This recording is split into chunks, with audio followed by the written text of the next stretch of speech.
Joe Carbullido, standing by in it's crazy developments over the weekend with DOC. So, Joe, we'll just go ahead and start there. Could you just run through the testing and the numbers that we saw out of DOC this weekend?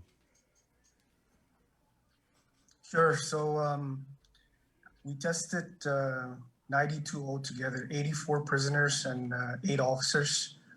That was Friday, actually. The testing was conducted. And we just got the results back, as Janella alluded to yesterday. So we do have 62 prisoners that tested positive from 2 posts, and the 8 officers that tested were negative.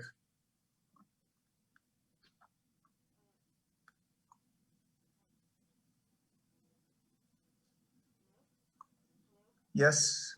Yes. Can you Can hear you hear me? me? Okay, there. So 62 positive.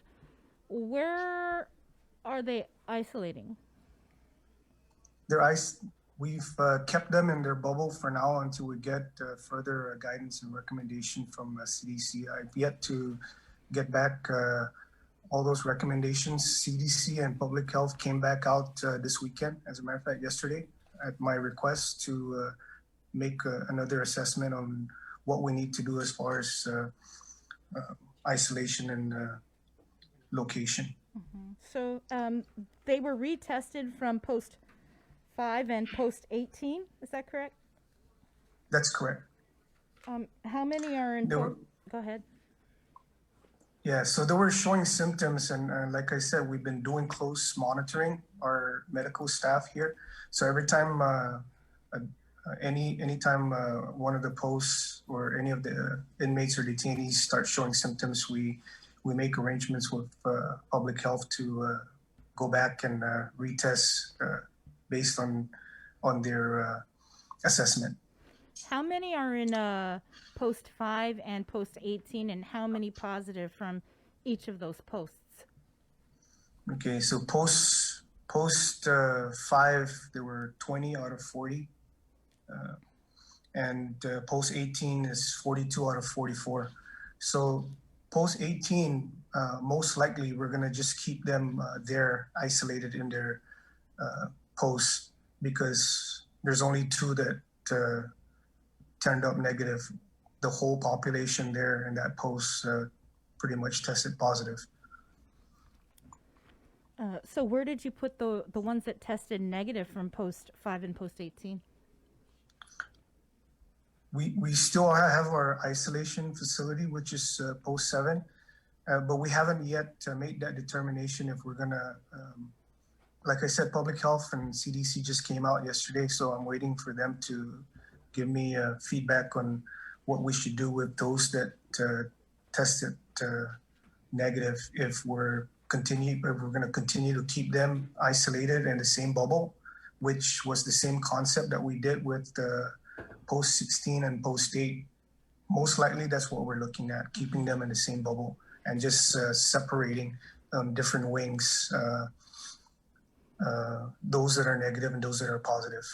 I see. So they're all still in the same post. The negatives and the positives, they're just separated by wings. Correct. Where they wouldn't have. Okay. That's correct. So where are you guys with standing up the dome for use as an isolation facility?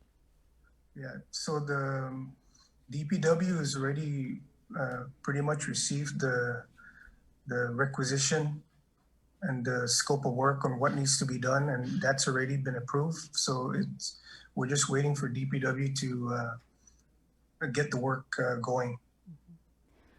With the addition of the 62 new positives, what's the total count now of inmates that are positive at DOC? We are at 160. What's the total population over? They're all in Mingilao, right? What's the total population in Mingilao?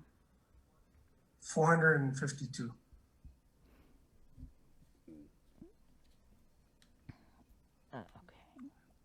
Joe, I got a call from an inmate on Friday, and I'll just start by saying that he offered his support for you guys, and he said, Chris, as far as what the director is saying about the COVID response and how they're handling it, you said that he believed you guys were handling it very well and to the best of your ability. So I wanted to share that with you. But what they had wanted me to ask about, and this is something that we've asked about probably for a few months now, is the incoming. And I know, I have a feeling I know what you're going to say, because, right, it's an outbreak at the prison, and I don't even know where incoming is on your brain, but he was basically saying that the supplies they get in house, maybe not the best, maybe not what they'd like, and the families are standing by with the things that they need, right? So, is there any effort at all to stand up any type of incoming for these inmates and detainees? Yeah, yeah, Chris, I know that's always been the biggest concern because of especially because of the outbreak, the situation that we're in right now.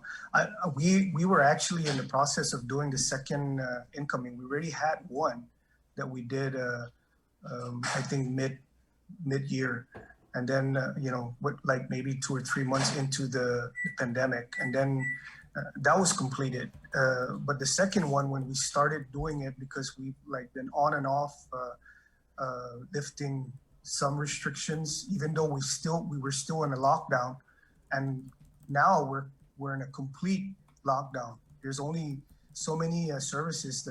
There's only like 2 services that I'm allowing to occur at this time, and that's the attorney-client privilege and emergency medical. That's the only thing that I'm allowing as far as movement in the facility.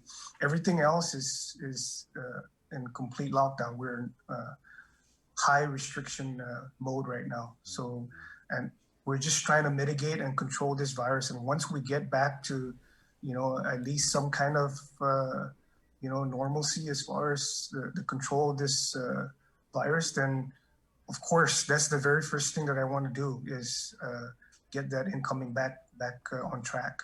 That being said, Joe, are the inmates and detainees, are they getting the supplies they need in house from the leadership at the prison?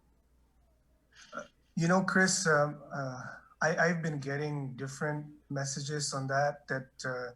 You know, there's complaints here that there's not enough supplies for, sanitation or to disinfect. And if that's not going out, then I'm not aware of it, because as far as I'm concerned, everything has been procured. As a matter of fact, we have more than enough supplies that I've been tracking that's been coming in from Homeland Security. We've made all the DLAN requests for supplies, face shields, face masks, sanitation supplies like bleach and laundry soap, you know, hand sanitizers. I know that all those things our stockpile it should be really overflowing, because I've been getting pallets of and even without the request through DLAN, the monies from CARES Act funding that we've spent thus far, we're getting donations from other people, like even the federal side. They're offering to donate supplies, so we have more than enough. I just don't. I'm too busy right now to really track on whether or not, and I've made this a point to pass on to our management, that I need those to be tracked, more consistent on whether or not it is going to where it's supposed to go to. And I will follow up on that now that it keeps popping up, that same question. Thanks, Joe. I just had to ask because he was saying that, they're only getting bar soap. So yeah, I mean, if you could follow up on it, but appreciate your response. Sure, no problem. Wow, 35% of the population at DOC positive for COVID-19. Joe, do you have a breakdown of the posts that are hot and the posts where there's no COVID? So let me just do it the easy way. Okay. Okay, and give you the ones that are hot, and everywhere else should be okay. So the ones that we do still have, that are positive with high positivity rate is post 16. But we're in the process of getting clearance already for that post because they've already pretty much met the requirement as far as the isolation requirement through CDC and public health's guidance. So their public health is in the process of giving us clearance for those inmates or detainees in that particular post to be cleared soon. Um, And which one is this? the other I'm sorry. post 16, Yeah. post 16, that's the first one from the first testing that really had a really big number, which is like 70 out of 70 plus. Right. Is this like minimum, maximum? Or That's medium. That's the medium level medium. security. Okay. Okay. All right. So post 16. And then we also had post 8, right, where all the I think there was like 7 women that tested positive out of that's like half. So those women were already cleared by public health. So we got clearance for them to go back to normal. So the women's facility has already been cleared to resume normal operations there. I think the other area that we're looking at right now is post 18. That's the most recent one, which is 42 out of 44. So post 18, that's the most recent retest that we had. Is that minimum, medium, maximum? Medium. Joe, can you tell us anything about? Wait, Christopher, I want to finish the breakdown. Post 5? What's post 5's got 20 out of 40. So that's the one that we're just gonna they're gonna keep status quo and just separate them by wings. And that's also medium? Yes. Any other posts? Not that I'm aware of. Okay. I know. So those 4 were the ones that were hot.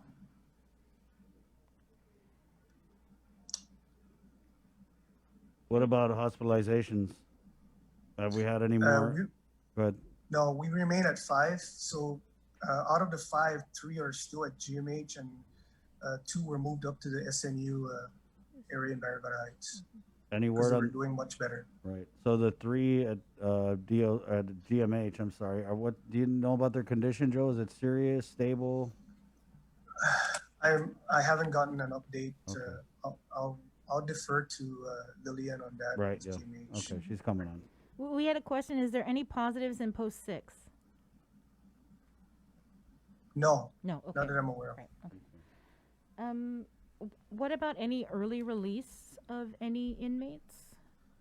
So we actually did we've done a couple of releases already. I think this was when we did the Hagana detention facility, that same time frame. We managed to coordinate with the AG's office and get one of those detainees. I think there were 2 that tested positive. So both actually were released through the AG's office, and then we had one full-time release up at the Manila facility that we had a release and had a public health and CDC interview. And I think all of those 2 or 3 of them are currently isolating down at the Government of Guam isolation facility. Okay, but and that's it for now. That's it.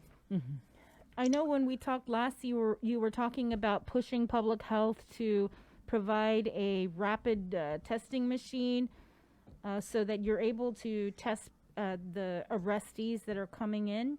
Was there any update on that? Yeah, that's in our recent amended COVID-19 mitigation plan that I put together, and they want to give us the machines already, the test machines, which is the Abbott Now rapid testing and Binex now. So those two machines are supposed to come our way. I think they're having an issue as far as the delay right now is the CLIA certification. They're supposed to be working on a waiver so that DOC can get that waiver through public health. We tried to work it via Guam Memorial Hospital, which also does testing, right? But that plan didn't work out. So we're working with public health to get them to give us the waiver now. There's a certification mandate that we need to have. So that's the delay right now. We're waiting on public health to get that done. Did you say Biomex? Binex now. Binex. No. That's like the card. But I thought that was card. I thought that was for symptomatic. Yeah. So the plan is we're gonna use the Abbott now. We're gonna use both machines. So we're gonna use the Abbott now at the front end, right on when they first get processed in, and then we're gonna keep them in the quarantine area for 7 days. So if they start testing, if they start being symptomatic, then we're gonna retest them with that Binex. Okay. Joe, what about overtime and staff morale at the prison? Yeah, because we're in this crisis situation, I understand there's a lot of burnout, right, on the people that are our employees that are remaining back to working overtime, to constantly continue to make our operations happen. And I've been trying to, talk to our command staff to relay the information down, and I've been doing my part myself, trying to get everybody to remain, vigilant and remain optimistic that things are going to get better. I think we're hitting rock bottom and right now, but I think I'm optimistic and confident that we're going to get through this together as a team. That's the message that I keep putting out there. I know our numbers are beginning to improve already as far as staffing. I think we're down to 15 from 50 plus officers being out in quarantine. A lot of those officers have returned already. So we only have 15 that are still being quarantined. And then we're down to 37 officers or employees, 35 officers and 2 civilians that are currently being isolated from being positive. So we're improving, and they're eventually gonna meet that criteria as far as the 14 days that's required before they start getting clearance from public health to return to work. So we're getting all of our employees to start coming back already. So, and like I said, we're gonna be okay. So you have total 52 out, whether it's isolation or quarantine. Correct, and that was like from 80 or 90 previously. So we're getting our manpower back slowly. Any message there, Joe, for the families, friends of those behind bars at the Milao prison? Maybe a little reassurance or? Yes. Again, we're doing the best we can with what we have currently. We're getting the outside resources procured and moving as fast as we can. As far as the tents, the warrior tents are, as a matter of fact, DPW is up there reassessing again the placement of those warrior tents that we got through our DLAN request. So that's going to be an alternative isolation facility. The dome is another one that's already moving. So, but we're doing the best we can with what we have right now to work with, and our staff I want to say that our command staff are very hardworking. they're doing everything that they possibly can, as far as everything that we can do within our means. And they're getting the work done. And we're trying our best with what we do have, within our control. We're continuing to do our best. We're constantly monitoring those that are positive, and I want to assure the family of the inmates and detainees that they are being closely monitored twice a day by our medical staff. And as you can see, we're not just leaving people, unattended, after they test. We're coming back, we're retesting as the symptoms develop, if they do develop, and we're doing our part to continue to take care of them, okay, and send them to wherever they need to go to as far as the medical attention that's needed. So everything is being done. We have our medical staff, and I want to assure that we are really looking after our population and their health and wellness. Thanks, Joe. Thank you, Joe. Okay, be safe. Thanks. Okay. Happy Thanksgiving if we don't Thanks. see you. I hope we don't see you Same to you. before Thanksgiving, because that means there won't be any developments, but if we do, then okay. Thank you. All right. Okay, Joe. Happy God bless. Thanksgiving. Happy Agamos. Thanksgiving. It's, 8:56. Sorry we don't have anything to compliment to you in the KUM News Zoom room because Thanksgiving, all the budget's going to... Anyway, it's 8:56. We're actually going to take a break, Jay, and then we're going to go to Salvation Army. Okay. And we'll knock that out, and then we'll go to Nick Lee of Guam EPA, who's been standing by here. It's 8:56 again. This is the link on the Breeze 93.9. It's all proudly brought to you by Dial Rent to Own. Cabo Select Care, federal employees and annuitants. It's 2020 open season. Enroll now with Cabo Select Care. Burger King, thank you so much, Burger King. The Thrive Coalition, Cabo Enterprises, IT&E, and Carrier at 647 Cool. We'll be back with more of the show next right here on the link, The Breeze 93.9.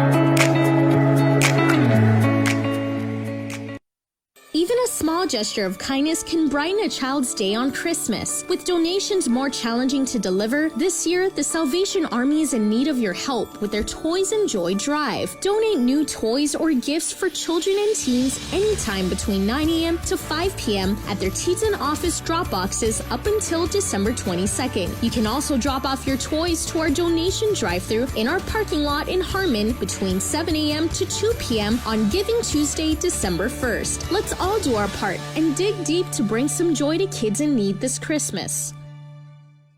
Today, the KUM Care Force is calling upon our island community to come together for Giving Tuesday on December 1st for a safe way to help take care of our island family. On Tuesday, December 1st, stop through our parking lot in Harmon for our donation drive-thru. We're helping the Salvation Army's holiday campaign. You can drop off your non-perishable food items and gifts for kids and teens to our curbside attendants so we can help ensure your safety. We'll have holiday entertainment while you wait, refreshments, and other goodies for donors. And the link will be live on location. So you can be part of the show. It's all happening between 7 a.m. to 2 p.m. Let's get together and show the world that Guam can still come together for good on Giving Tuesday.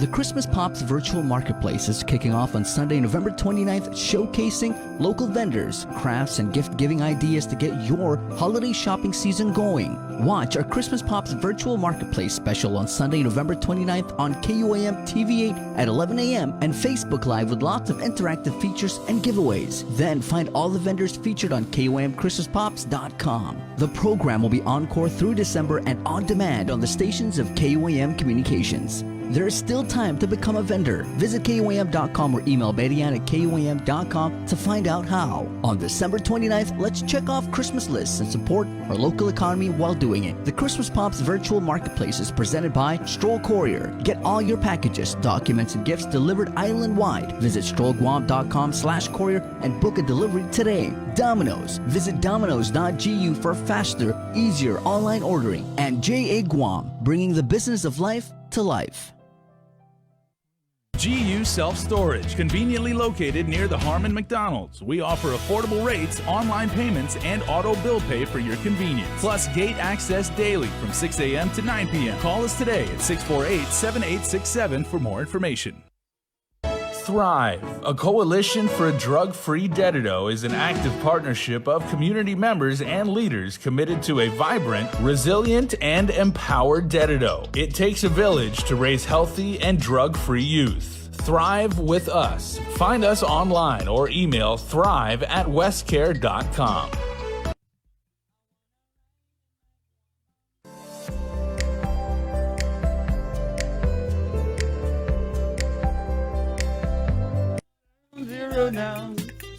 Hey, good morning. My name's Chris, alongside my main rememberer. That's what I call Sabrina. She remembers things. My memory, like overload, but we were just talking about the CDC had come out with a new designation for Guam. It's not good, guys. It's not good. Right. I guess they didn't get the memo about our car score going down. But basically, Guam has a new designation as a COVID hotspot, right, Bree? Right. So the CDC on the 21st, which is Saturday, they